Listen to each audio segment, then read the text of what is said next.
Hi guys, it's Heather.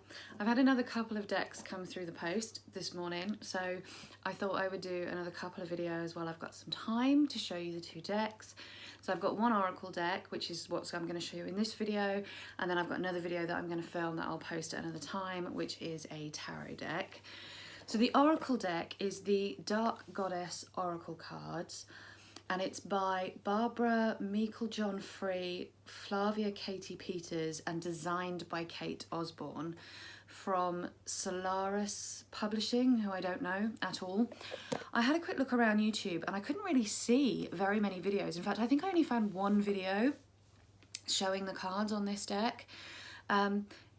It's not a publishing house, I know. It's not a deck that seems to be overly popular or very well known maybe. I bought it from Amazon, but it didn't actually come from Amazon. It did come from Solaris Publishing. They sent it to me directly. But I've had the book out and I've had a look through the one walking video that I could find, and it is quite a nice deck, I think. When it came, I opened the box just to have a quick flick through the book, and I'll tell you what, it's a good job I did, because the box was literally, not literally because that would be silly, but it was welded together, and I had to get like a knife in there and really prise it apart and loosen up the top box. So it will now open, but it must have taken me like a good 15 minutes to get the frickin' box open, which was not fun. And there was a little bit of swearing, and the dog ran away because he thought I was mad at him because I raised my voice. It was very stressful this morning, but it's sorted now, and you didn't have to see that little mini meltdown of mine because I couldn't get into my box, so that's all good. So I bought this deck to go with the Divine Feminine Oracle, and also the Mother Mary Oracle that I've bought recently, and it's all of these decks are all about the work that I want to do with different feminine archetypes. And I did notice in the book that they refer to each of the goddesses as the archetype of something, so that's very, very interesting. So the back of the box, it says it's a 48 card and guidebook set. Are you ready and willing to re-engage with the guidance of your inner wisdom? Each card in this deck will illuminate the majesty and potential of your shadow self to bring about a more powerful sense of positivity and change in your life. This deck puts at your fingertips an array of emotional tools, mythology, real-life experiences, and the elements of nature. Open the portals which span the globe and its ancient beliefs, and connect again to the dark goddesses' guidance within. Some of the goddesses I don't think are necessarily dark goddesses, personally, but they may be considered dark goddesses, and it's just I haven't considered them that. But, you know, it is what it is. So anyway, it's the guidebook it's not huge. It's a decent size, but it's not huge. It's 109 pages. The cards are listed, I don't know if you can see that because of where the sun is, but the cards are listed in the contents alphabetically, which is good because otherwise they can be a bit of a bugger to find, and they're obviously not numbered, these ones. There's a bit of an introduction, a how to use, some sample spreads, including a Triskelion spread, and then the card messages, and you get your little black and white thumbnail, a little poem, some guidance, the Dark Goddess Foresight. I'm really sorry, the light's terrible today. Dark Goddess Foresight, which is just some sentences, and then the Goddess Revealed, basically. And it's each one says, so Arachne, for example, says archetypal exhibitionist of Greek origin. Arachne was a most gifted weaver who challenged Athena. Talent she had, but her attitude left much to be desired. Realising this, Arachne took her own life in shame. Athena brought her back as a spider so Arachne could do what she truly loved, to weave forevermore. So it's just got a little bit about the goddess in there as well. The deck is pretty big, actually. I mean, I've got decent sized hands and I can barely, it's a struggle to hold the deck, and it's a little bit uncomfortable to hold it like that. I mean, I wouldn't hold it like that anyway, but it's, you know, not the easiest of decks to hold. Just take the plastic off. I'm hoping the light's not in the wrong place. The back has a lovely Triskelion on it. They are very, very glossy, as you can see, but they are beautiful. And then each card has a picture of the goddess and a keyword. So Arachne, you have hubris. I like the borders on these as well. You know, I think the borders really add to the cards.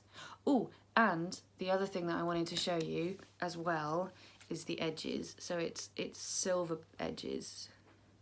Is that gilded? Is that what they mean when they say gilded edges? I don't know. I learn all these words through watching other people's YouTube videos, and I don't always know what they mean. And then I use them in the hope that it makes me sound smart and that I'm not saying them in the wrong place and actually having the opposite effect.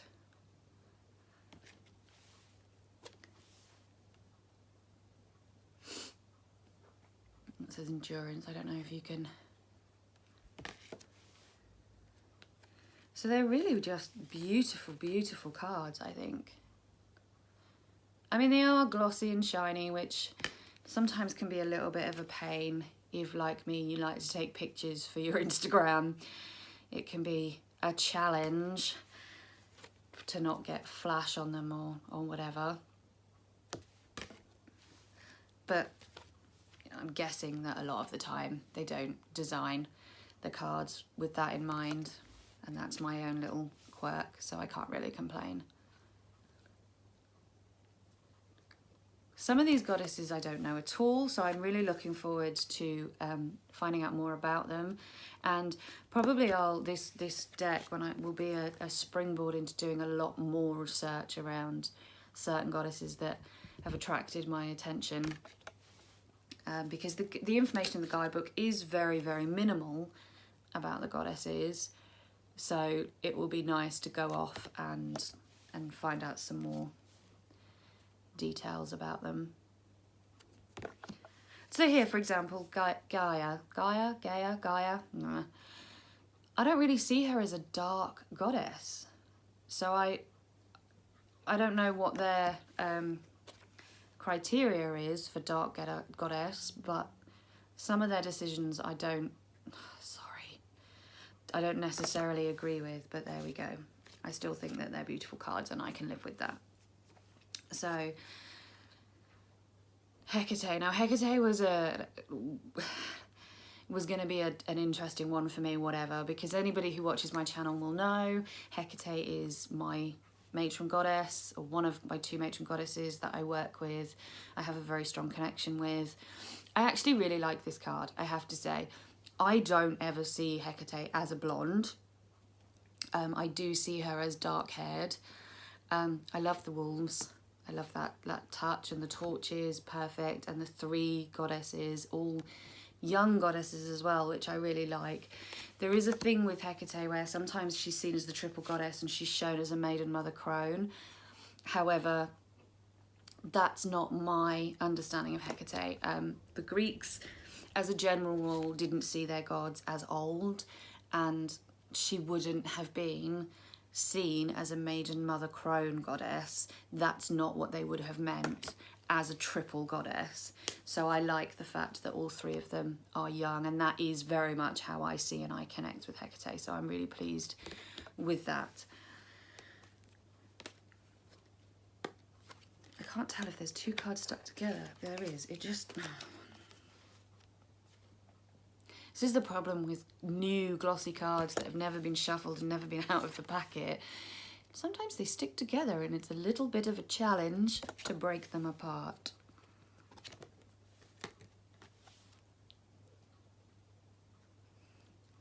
So from what I can tell, the goddesses that they've chosen span all sorts of different cultures. It's quite a diverse deck in that respect. I like that Lilith's been included as well. I do have a bit of a soft spot for Lilith as a very empowered goddess, you know, female empowerment, you know, feminism, that kind of thing. Lilith is someone that I really feel drawn to.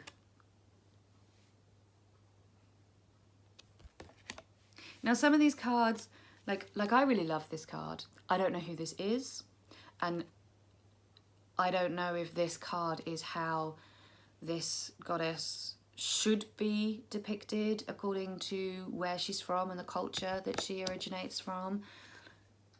But I just really like it.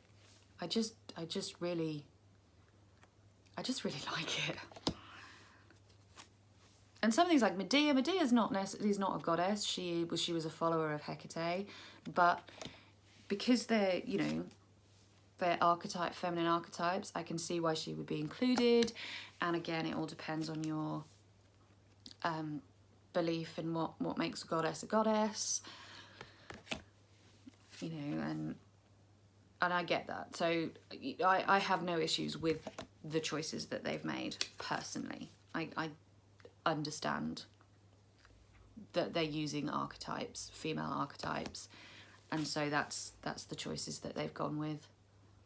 I feel like I'm waffling a bit just to fill time. I'm just going to shush now and show you some cards.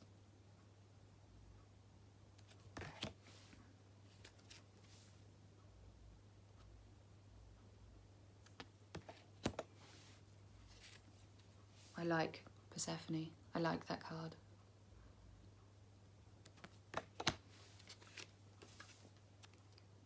I think Persephone is an interesting character. Depending on your interpretation of that particular myth, depends on whether she is, you know, a victim or not. And I don't interpret the myth that way. I interpret the myth as a strength and empowerment and stepping into her own power, which would be empowerment. But yeah.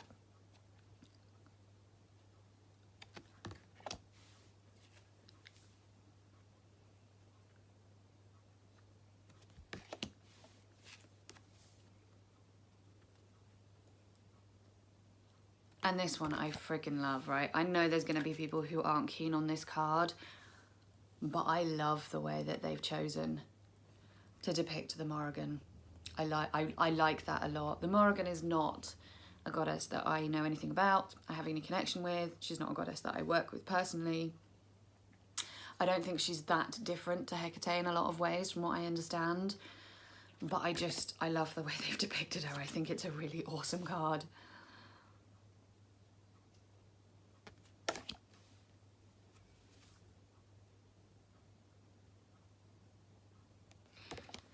So I'm really pleased with what I've seen so far. Obviously, I don't know what it's like to work with because I haven't worked with it yet, and I'm not sure yet how I'm going to work with it.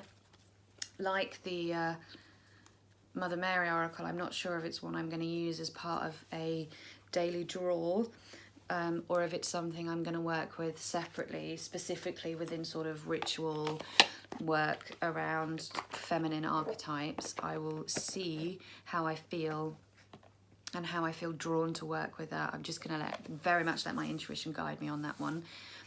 If you do have a copy of this deck, or you do know this deck and you do work with it, I'd love to know how you get on with it and what your feelings are around the choices that they've made and the way that they've depicted some of the cards. If any of the cards are goddesses that you work with and you have relationships with, again, I'd love to hear what you think about the picture and the depiction, and whether it's something that you think, yep, I can see that being that goddess, or wow, that's way off, I'm really unhappy about that. Basically, I'd just like to know what you think. As always, I'd love you to hit me up in the comments below. That's what I'm here for. Otherwise, I hope you are all having a lovely day, whatever you are doing. Take care, and I will see you in the next one. Lots of love. Bye-bye.